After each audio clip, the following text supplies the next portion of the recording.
વરસાદ પડે કે ન પડે, પણ અત્યારે જે ઋતુ ચાલે છે તેમાં ભજીયા ખાવાનું તો મન થાય જ.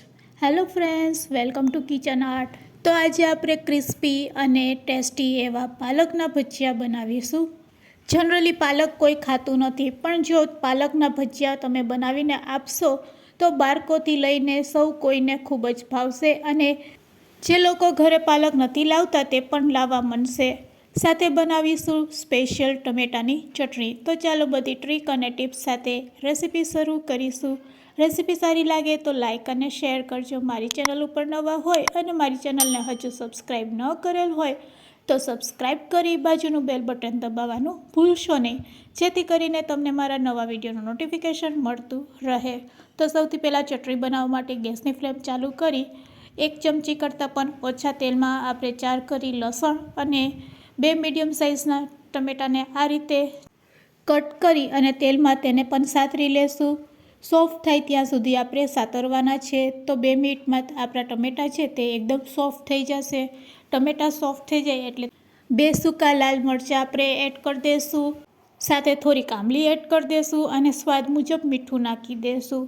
બસ આ બધી વસ્તુને એક વખત આપણે મિક્સ કરી લેશું અને ગેસની ફ્લેમ બંધ કરી દઈશું. ગેસની ફ્લેમ બંધ કર્યા પછી આ મિશ્રણને આપણે રૂમ ટેમ્પરેચર ઉપર આવવા દેશું અને ઠંડુ થયા પછી તેને મિક્સર જારમાં ગ્રાઇન્ડ કરી લેશું.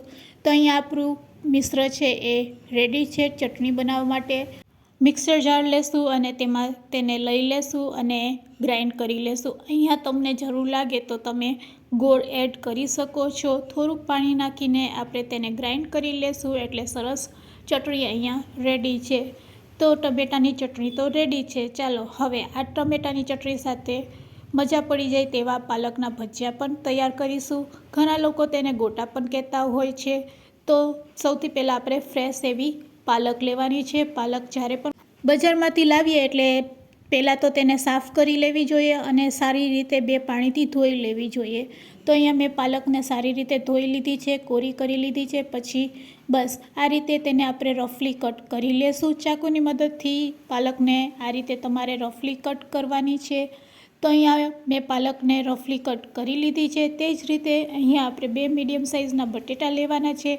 આ બટેટાની છાલને પહેલાં આપણે પિલરથી દૂર કરી લેશું. છાલ દૂર કર્યા પછી ગ્રેટરની મદદથી તેને ગ્રેટ કરવાના છે. તો ચાલો હવે આપણે એક મિક્સિંગ બાઉલ લેશું અને મિક્સિંગ બાઉલમાં પહેલાં આપણે પાલક એડ કરી દઈશું.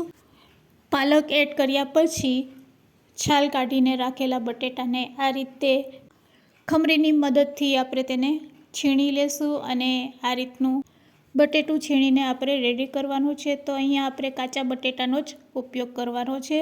તો અહીંયા મેં બંને બટેટાને છીણી લીધા છે. હવે તેમાં આપણે એડ કરશું લસણ આદુની પેસ્ટ.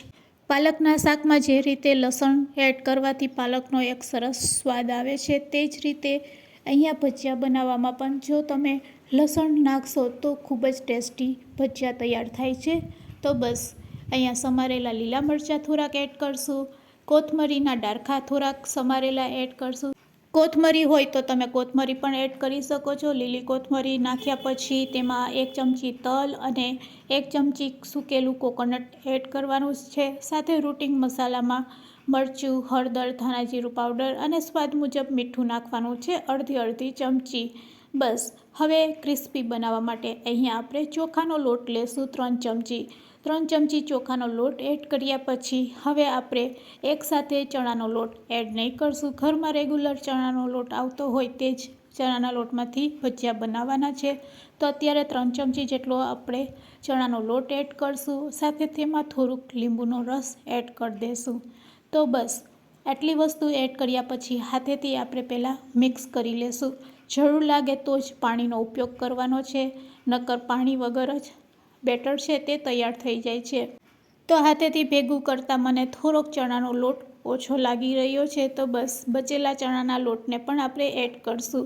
તો ચણાનો લોટ મેં ટોટલ 5 ચમચી જેટલો એડ કરેલો છે. તો આ રીતે આપણે બેટર તૈયાર કરવાનું છે. હવે જરૂર લાગે તો પાણીનો ઉપયોગ કરવાનો છે. હવે આપણે બેટરમાં થોડુંક પાણી નાખશું. અહીંયા આપણે બેટરમાં પાણી આ રીતે હાથમાં લઈને જ છંટકાવ કરીને પાણી નાખશું. તો હાથમાં થોડુંક પાણી લઈને આપણે બેટર તૈયાર કરવાનું છે. જો વધારે પાણી પડી જશે તો બેટર પાતળું થઈ જશે અને જો પાણી ઓછું પડશે તો ઘટ થઈ જશે. એવું ન થાય એટલે બેટરમાં આ રીતે થોડુંક પાણી હાથમાં લઈને જ બેટર તૈયાર કરવાનું છે. તો અહીંયા બેટર છે એ ભજીયા માટેનું તૈયાર છે. તેની થિકનેસ તમે જોઈ શકો છો. બસ આવી થિકનેસ જ રાખવાની છે. ભજીયાનું બેટર બનાવતા હોય ત્યારે એક બાજુ ગેસની ફ્લેમ ચાલુ કરીને કઢાઈમાં આપણે તેલ ગરમ કરવા માટે રાખી દઈશું. તો અહીંયા સરસ આપણું તેલ ગરમ થઈ ગયું છે. તેલ ગરમ થઈ જાય એટલે ગેસની ફ્લેમ લો કરી ભજીયા આપણે આ રીતે બેટરમાંથી પાડી લેશું. ડીપ કર્યા પછી ફરીથી આપણે ગેસની ફ્લેમ હાઈ કરી દેવાની છે અને હાઈ ફ્લેમ ઉપર જ આ ભજીયાને આપણે તળવાના છે. જ્યાં સુધી ગોલ્ડન બ્રાઉન કલરના ના થાય ત્યાં સુધી આપણે તેને તળવાના છે. હાઈ ફ્લેમ ઉપર તમે ભજીયાને તળશો તો એકદમ ઉપરથી ક્રિસ્પી અને અંદરથી એકદમ સરસ સોફ્ટ એવા તૈયાર થશે અને ખાતી વખતે બિલકુલ પણ તમને કાચા પણ નહીં લાગશે. તો આ રીતે આપણે હાઈ ફ્લેમ ઉપર જ ભજીયાને તળીશું અને ગોલ્ડન બ્રાઉન કલરના કરી લેશું. તો અહીંયા આપણા ભજીયા છે એ ગોલ્ડન બ્રાઉન કલરના સરસ તળાઈ ગયા છે. તેલમાંથી તેને કાઢી લેશું. બીજી બેચમાં પણ જેટલા ભજીયા તળાય તેટલા આપણે બનાવીને તળી લેશું.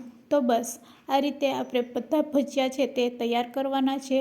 તો અહીંયા મેં બધા ભજીયા તૈયાર કરી લીધા છે. ચાલો તેને સર્વિંગ પ્લેટમાં લઈ લઈએ અને તેને સર્વ કરીશું. તો ભજીયાના અવાજથી તમને ખ્યાલ આવી જશે કે કેટલા સરસ ક્રિસ્પી ભજીયા તૈયાર થયા છે. તો વરસાદી વાતાવરણમાં કંઈક નવું ખાવાનું મન થાય ત્યારે ચોક્કસથી આ ભજીયા ટ્રાય કરજો. પાલકના આ ભજીયા બાળકોના ફેવરેટ બની જશે જ્યારે તમે તેને ટમેટાની આ ચટણી સાથે સર્વ કરશો. વાવ ફ્રેન્ડ્સ, ખરેખર ખૂબ જ સરસ લાગી રહ્યા છે.